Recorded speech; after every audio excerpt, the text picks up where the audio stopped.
Hello, everybody. Welcome back. Email me directly, freedom@charliekirk.com, and subscribe to the Charlie Kirk Show podcast. With us right now is the head of a phenomenal organization, one of the most important organizations in America, Judicial Watch, which is fighting for the country, fighting for citizens' basic rights, and rooting out corruption wherever it rears its ugly head. Tom Fitton is with us. Tom, welcome back to the program. Hey, Charlie, good to be with you again. Thanks for that gracious introduction. Well, I mean it. Everyone should go to judicialwatch.org and help out any way they can.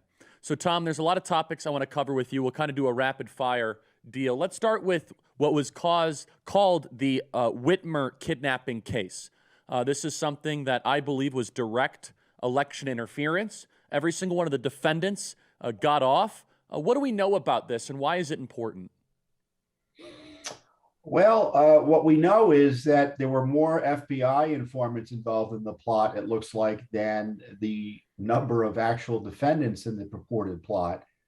We also know that a jury in Michigan was convinced that there was no there, and that they were convinced there was entrapment by the FBI for at least two of the defendants who were let off entirely, acquitted.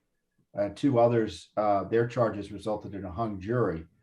So it's a historic rejection of the FBI and the Justice Department's willingness to engage in entrapment, as you point out, in order to score political points against their political opponents, namely people perceived to be Trump supporters. So they came into this group that were, evidently saying all sorts of odd and probably inappropriate things online, but they were seen as Trump supporters and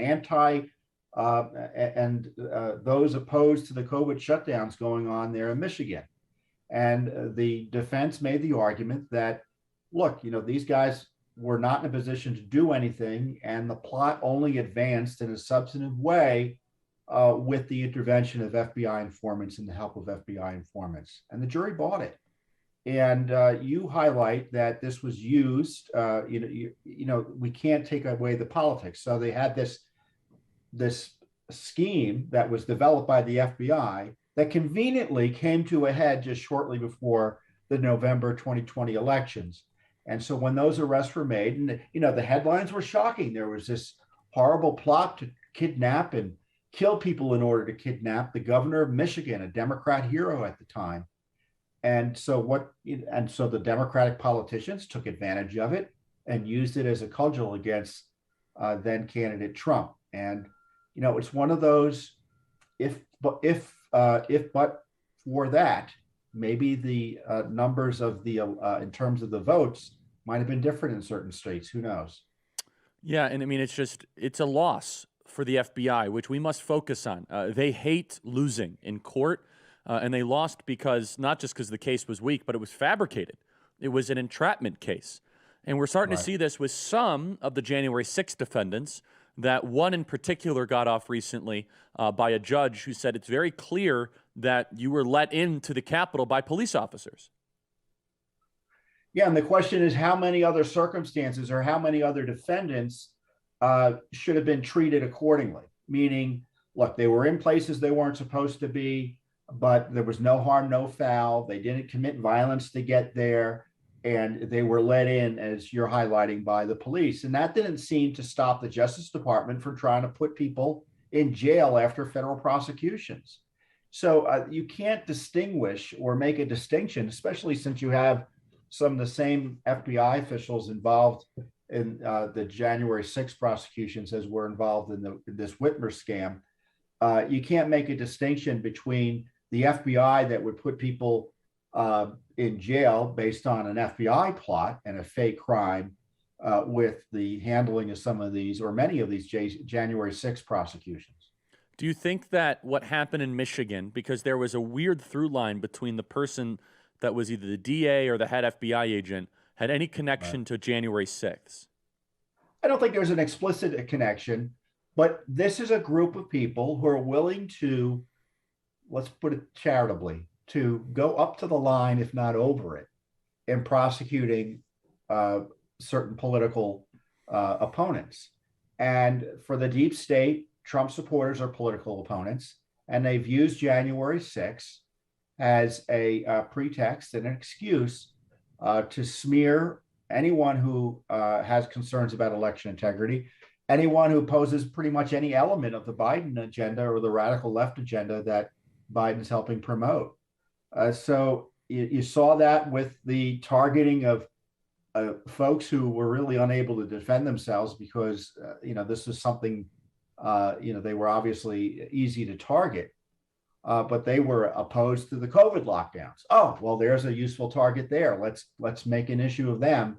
And by concocting and encouraging them to engage in this plot against Governor Whitmer, what I think is disturbing about this is that you had the FBI informants, and the evidence is strong. I mean, I'm not making this up, Charlie, and I know you're not, based on our own analysis. I mean, BuzzFeed News has exposed this. BuzzFeed is no friend of conservatives, but they saw what was going on there, and they've been front and center in exposing this. Is that when you have the FBI encouraging criminal activity like this, that otherwise wouldn't take place, they give themselves pats on the back for stopping it, right? Well, that's just whistling past the graveyard, because it could have gone south. There could have been other criminal activity that took place because of the FBI's encouraging this plot. And we're lucky nothing serious happened as a result of the FBI's machinations here. So I want to shift gears here. Again, it's judicialwatch.org. If you guys want to support it, you should sign up. You had an amazing court victory in California that I think a lot of people were relieved to see. Tell us about it. It's a victory against racism, and a victory against bigotry, and a victory against the forcing of those things. Yeah, this is a big loss for critical theory, right? Yes. So California has a law, or had a law, that required public corporations in California to set aside certain corporate board slots for people based on their ethnic status, racial status, or LGBT status. Meaning, Charlie, you couldn't apply for certain board slots. I couldn't apply. Actually, certain minorities couldn't apply if they weren't on the approved minorities list. And it's widely unconstitutional. It's at not only the federal level, but the California Constitution has even broader protections and prohibitions on this sort of race-based decision-making and hiring practices. And I just can't believe we had to go to court in the year 2021, 2022 to argue why, on behalf of taxpayers in California, why it was illegal for California to require corporate boards pick people according to their race and select people and hire people based on their race or, other improper classifications for the purposes of hiring. And the court agreed. We didn't even have to go to trial on it. And separately, we had a separate case that did go to trial over a gender requirement. So they started off saying we're going to require gender quotas, and then they expanded it with a subsequent law. And everyone knew it was constitutionally suspect, but the left did whatever they want to do, and they thought they could get away with it and see how far it would go. And thankfully, this court judge said you can't do this, and we'll see what happens next. But when you had state-ordered discrimination, really radical in approach, all under the guise of diversity, right? And when you look at the arguments, it's straight out of critical theory. Yeah, so I guess rejected it. My question is, how does that differ then from affirmative action? Or would this actually maybe help set the precedent to reverse some affirmative action rules? Well, in theory, you could have an affirmative action program that you look at a job qualification. And you say, look, we only have certain people of ethnicity, certain ethnicities or color or racial classifications applying for this job. Why is that? Are we advertising it appropriately? Are we putting in requirements for the job that aren't necessary, but that unnecessarily kind of limit the number of people or the demographics of people who would apply? That's legitimate affirmative action. Making jobs broadly available and ensuring that you're reaching out to every qualified applicant. What's different about this wasn't an affirmative action. This was a quota. And there's a distinction between the two. Now, sometimes affirmative action programs can be effectively quotas, but you can have affirmative action programs that few would disagree with. But I would just caution we need to move away from race-based decision-making and hiring and stop with the racial bean counting that treats people as individual, as members of a group, and thereby taking away their values as individuals, which of course is what the law protects and our Constitution protects. And that's what the court was concerned about. You can't play these group games while ignoring the individual rights of everyone involved. Yeah, and you led the charge in that way at Judicial Watch, and it was going to require the board seats. It's just the whole thing. It's such an overreach, and it's typical California. But you guys won on that, which is just awesome. You also have a lot of. I mean, it shows you have to fight everywhere, Charlie. Too many on our side say, well, California's lost. Well, no one, it's America, so it's never lost. And there's always the rule of law we can rely on. And sometimes it doesn't work out the way we want it to work out. But we always have to fight for our values and fight and be vigilant on behalf of the rule of law. And right now, the left has decided that all laws against racial discrimination and other types of discrimination are on the chopping block. Now, that's an attack on the Constitution, all of the federal laws and state and constitutional laws against discrimination, and it would tear the country apart. So these are serious times, and we got to stand fast. So we have about a minute remaining before the break. I want to talk to you about two other things: John Durham and Elon Musk /Twitter. So we have a lot to get through. Can you tease us in 20 or 30 seconds on the Twitter thing? It's related. Oh, okay.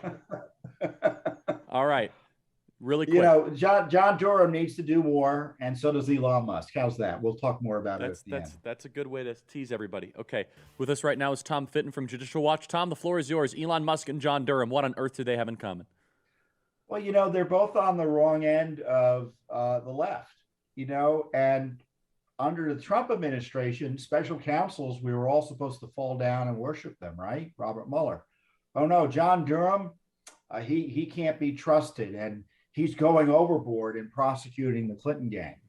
The Biden gang. Or I get confused sometimes as to what we're supposed to be prosecuting since they're all tied together. And the same thing with Elon Musk. I don't know where he stands on politics. My guess is he has, the evidence is he supports free speech, which is kind of like it ought to be the price of entry in terms of public discourse these days. But activist investors were, the left told us, were the savior of the corporate world.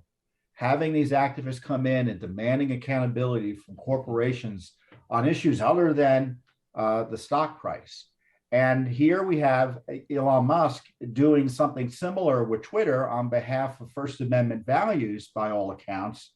And you would think he's Genghis Khan coming in and trying to destroy the internet. But both need to do a lot, in my view. Obviously, Durham's been slow. 3 indictments, include one which resulted in a kind of a disaster of a plea deal. The 2 more recent ones have been substantial, but if they're the end of what he's doing, it's going to be weak tea. They're the beginning, it could be great.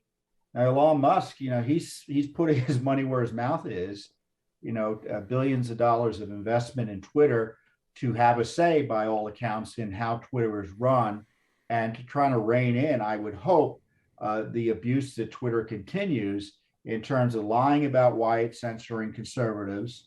And obviously, he's just censoring conservatives. So he can't act soon enough to rein in that abuse by the corporation. My view is there's liability for the corporation, such as Twitter and these other big tech corporations, not because of Section 230, but because of fraud. They're lying about what they're doing and why they're doing it in terms of censorship. They're lying to users, they're lying to regulators, they're lying to shareholders like Elon Musk. And there needs to be accountability about it, for it. So, Tom, we have about 2 minutes remaining. Coming up the next hour, we have the first part of our conversation airing with Katherine Engelbrecht and Greg Phillips, all about the 2000 Mule Deal, Dinesh D'Souza's upcoming film. Not sure how familiar you are with that, but what can be done legally at this point to actually arrest some of these people that outwardly committed felonies and get to the bottom of what happened in these key states? Well, if the evidence warrants it, there should be prosecutions at the state level. I mean, the federal government isn't going to do it. It's the Biden administration isn't going to undermine its own election story. So you need honest state prosecutors and officials willing to pursue the leads and evidence that have been laid out there, and also eliminate these opportunities for fraud that were put in place largely in 2020 that resulted in what I consider to be a ruined election that people don't have confidence in. Half the country thinks was rigged with good reason. And we can't have disruptions like that anymore. The least we can, if everyone was being honest on both sides, and we would work together to make sure that we're confident that the votes are counted of eligible voters in a way that reasonably protects against fraud. One side has zero interest in doing that. In fact, they want to eliminate the few remaining bars to fraud, or making the few remaining ways to make it more difficult to engage in fraud. It's well said. Tom Fitton from judicialwatch.org. Tom, thank you so much. Keep up the great work. And we got to have you back on if Durham ever really moves. I'd like to have you back on and unpack that with you. Thank you so much.